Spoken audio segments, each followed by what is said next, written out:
Your iPhone is about to change in a big way. Apple just took the wraps off of iOS 15, the big software update coming to your iPhone this fall. But what exactly is new? In this video, I'm breaking down all the big features, all the changes, the tips, the tricks, some of the little Easter eggs hidden inside as well that make this a pretty substantial update. Let's just call this the top 15 features of iOS 15. Let's take a look at everything new coming to your iPhone. And a huge thanks to Privacy for sponsoring this video. Privacy keeps your personal finance info safe by allowing you to create virtual credit cards that you can use while you shop online. New customers who go through our special link will automatically get $5 to spend on their first purchase, so head to privacy.com/AppleCircle to sign up.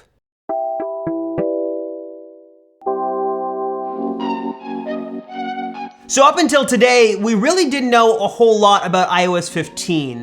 There didn't seem to be a lot of information that leaked out, there wasn't a lot of hints or clues, and there was really just this big debate on how big iOS 15 was gonna be. Was it gonna be a big overhaul update or something smaller? And now that we see all the features, it seems like iOS 15 is sort of somewhere in the middle. There are lots of new features and lots of improvements under the hood, lots of new technologies, but not a huge cosmetic difference that's going to immediately stand out over what we have right now with iOS 14. But let's just kind of dive into the features, talk about the most exciting stuff. And first thing first, one of the most exciting or sought after categories of iOS that's supposed to get a lot of new features was messages. Apple is supposedly trying to go head to head with Facebook Messenger and WhatsApp and make messages more of your go-to messaging platform, and they did add a whole lot of new features to Messages and FaceTime that make this even more powerful than ever before. Now, Messages itself didn't get any kind of UI overhaul here or anything, but there are some different elements inside that work differently and look different than what we have in iOS 14 Messages right now. First is kind of the way you see photos. You now can kind of see them in sort of this sort of stacked view, and you can tap on that to sort of swipe through different photos or see all of them at once. Just a different way to see photos, and especially helpful if you're in like a big family group chat, for example, and there's lots of photos being sent all at once. Just an easier, more consolidated way to see those photos. Apple also introduced this new feature called Shared With You that essentially allows you to easily share media that is basically shared with you from friends, family, whoever is messaging you in a way that's easier. So if someone sends you an Apple News article, for example, if you open up the Apple News app, you'd be able to see that article in a dedicated tab. There's an easy way in Photos to see photos that are shared with you and photos you'd probably want to see. Same thing across other Apple apps like Podcasts, the Apple TV app, and other first-party apps have this tech built in, so you can easily see content that is shared with you. But perhaps the biggest Messages update did not come in the actual Messages app or in the form of text-based communication, but really with video calls and with FaceTime. FaceTime was sort of the star of the show at WWDC. It got the most attention, most love, and a bunch of new features built in. Now, some of the features built in were put in place more to compete with different platforms like Zoom and Google Meet, so you can now actually share a FaceTime call link to other people, and there's even the option to have FaceTime calls over the web. So if you're on your computer, like a PC, you can open up a web browser and go to the FaceTime call link, and this also works on Android as well. So now FaceTime messages are kind of cross-platform. No iMessage or Android or anything like that, but we're heading in the right direction, and you now have the ability to do FaceTime calls over different devices and share a link to a FaceTime call like a meeting or a group video chat or anything like that much easier. There's also now a way to kind of pin sort of a grid view, so there's no more of these kind of oscillating windows of your friends going up and down. Now you can just have a simple grid view to easily see everybody on the call all at once. There's some other little features in here as well, like automatic noise reduction, spatial audio is in here, you even have portrait mode in your FaceTime video calls as well. But perhaps the biggest sort of change to FaceTime, one of the biggest features, is a new thing called SharePlay. Sort of like AirPlay, where you can view content sort of on the big screen, but now instead of basically sharing your content to the big screen, you can now share it to all your friends, colleagues, family on your FaceTime call. SharePlay basically lets you do three things super easily. Listen together, watch together, and share your screen. Listen together is sort of what you'd expect. You can listen to music with someone on a FaceTime call. Screen sharing is super cool. As someone who does a lot of remote tech support for friends and family members, being able to actually share their screen and see what they see is going to be super helpful, and I'm really excited for that. This also works with sort of apps and other things like that as well. But perhaps probably the biggest thing here is being able to watch content together, whether it's an Apple TV Plus original or some third-party apps are included in here as well, like like Disney Plus and Hulu, Twitch and TikTok and others, being able to watch media in sync with anybody else on that FaceTime call. So you can watch a movie together with your friends, they can all see it, they can all hear it, all kind of synced automatically for you through this power of FaceTime and this SharePlay technology. Looks super cool and should be a great way to sort of share different experiences with your friends and family super easily over FaceTime. But perhaps one of the biggest changes and one of the biggest features to iOS 15 is sort of this new focus mode that allows you to change the way apps behave and notifications come in and even the way that messages come in and are responded to based on what you're trying to do. So you can sort of focus your attention on different things when you're at work versus when you're on your personal time or when you're sleeping. So for example, they gave a couple of demos, like if you're at work, sort of your work apps are front and center on your phone and on your home screen. Others, if they try to message you, can see that you're in sort of a focused mode, that you're at work. Maybe notifications come in a little bit higher priority if they're work apps, and messages from colleagues come in when friends and family messages are sort of left on silenced. Just a lot of ways to sort of customize the way your phone acts and behaves to sort of tailor fit what you're trying to do to give you a little bit more control and basically allow you to stay focused on your work when you're working versus when you're not working. And basically it looks like a lot of ways to really get in here and kind of customize and dial these settings to exactly what you want, and basically only get the notifications you want at the most relevant time. So when you're on the clock, you get those work notifications, and when you're off the clock, you wouldn't get them, and messages from others sort of are the priority versus the work stuff that can kind of wait until later.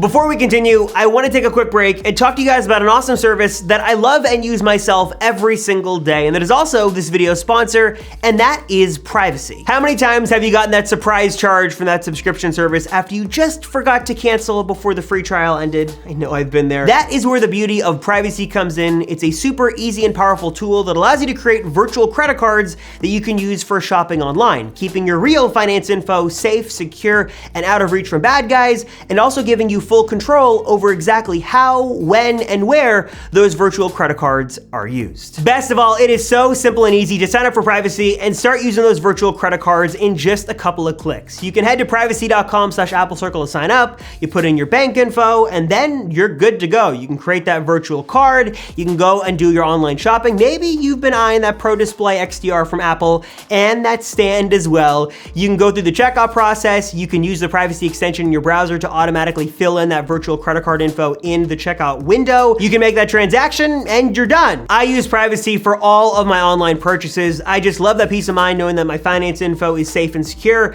and also the full power of those virtual cards that if I have an issue with a merchant or I cannot cancel a service, I can just pause a card and walk away. It is as simple as that. I love it, and I know you guys will too. So if you want to try Privacy for yourself today, you can hit that link down below or go to privacy.com/AppleCircle. And for new users who sign up through that special link, you're gonna get $5 to use towards your first purchase. An awesome deal. Thank you to the folks at Privacy for that special AppleCircle promotion. Again, if you want to get that $5, if you're a new user who signs up, hit that link down below or go to privacy.com/AppleCircle. There are also some improvements inside the camera app as well. Now, we didn't get any sort of smart HDR updates or photo settings or anything like that. That's usually reserved for the fall. But what we did get is sort of a new OCR mode, or basically a way to scan text in the real world and then be able to interact with that, whether that's calling a number you see on a sign or being able to copy and paste text from a document over to an email. Basically being able to capture text in the real world and use it in the digital world is a really cool and very welcomed addition to see inside of iOS 15. You've also got sort of this Google camera-esque feature as well, where you can tap on things like dog and see what kind of breed it is, tap on a flower and see what type of flower it is. Apple wasn't super specific on exactly what these sort of modes work with, but it looks like the camera is getting more intelligent and you're getting a little bit more information on your phone based off of stuff you're seeing in the real world. So it'll be interesting to see how this feature develops as well. There were some small updates that came to the stock Photos app, nothing earth-shattering here, basically just the ability to sort of customize those memories with new music and basically making it a little bit more fun and vibrant and giving you a little bit more control. But there were some pretty big features added to the stock Weather app. Apple is continuing to use what they got from that Dark Sky acquisition condition and basically overhauled the UI inside of the weather app. They're giving you more relevant information, got some new backgrounds in here as well that better match the current weather conditions, and the ability to see live weather on a map to see sort of how the weather conditions are on a sort of geographical basis. Some small updates also came to the stock Maps app, basically an interactive globe, a nighttime mode, better representation of 3D landmarks, and some other small features added in there as well. And even though it's not directly iOS 15 related, it kind of is, there were some cool features brought to AirPods, AirPods Pro, and AirPods Max. My favorite being that you can actually now use them sort of really in the Find My app, that if you sort of walk away from your AirPods Pro and leave your house, you can get a notification that says, hey, you are separated from your AirPods, just so you know you are leaving them behind. There's now the ability to play a sound on them, so you can actually find them if they fell on the floor or in between the couch cushions, and they now just work better in the Find My application. And a little bit here on privacy, Apple is now allowing you in iOS 15 to see what third-party domains an app is trying to basically phone home to and send information to. You can also see how many times an app is actually utilizing the given access you've given it, so how many times it's actually using the microphone and the camera, location data, and stuff like that. And Siri continues to get updated to do as much local processing on the device as possible. And now by default, it seems like with iOS 15, all of your Siri queries, at least the voice translation part, will be done on the device itself by default, which is super cool to see. And I think that about does it. iOS 15 really focused on this focus mode. It focused on FaceTime, messages, and that sort of stuff. Not anything here that was huge, no huge overhauls or huge features added, but more of a stepping stone update here. A lot of little building blocks and a lot of new technologies that should be introduced now that sort of get better and pave the way for future updates, maybe even stuff bigger with iOS 16 and iPadOS 16 and stuff like that. A lot of these features also did go to iPadOS 15 and to macOS Monterey as well. So anyways, what are your thoughts on iOS 15? Was there something you were hoping to see that we didn't see? Are you excited to have basically the ability to share content over FaceTime? Another really cool thing that you thought was interesting, maybe you were really into the weather app and now there's some new looks to the weather app. Are you super excited about that? Or are you disappointed and you just are really sad we didn't get new MacBook Pros? What are your thoughts? Let me know in the comments down below. As always, thank you guys so much for watching. I'm Robert Rosenfeld from the Apple Circle, and I'll see you in the next one.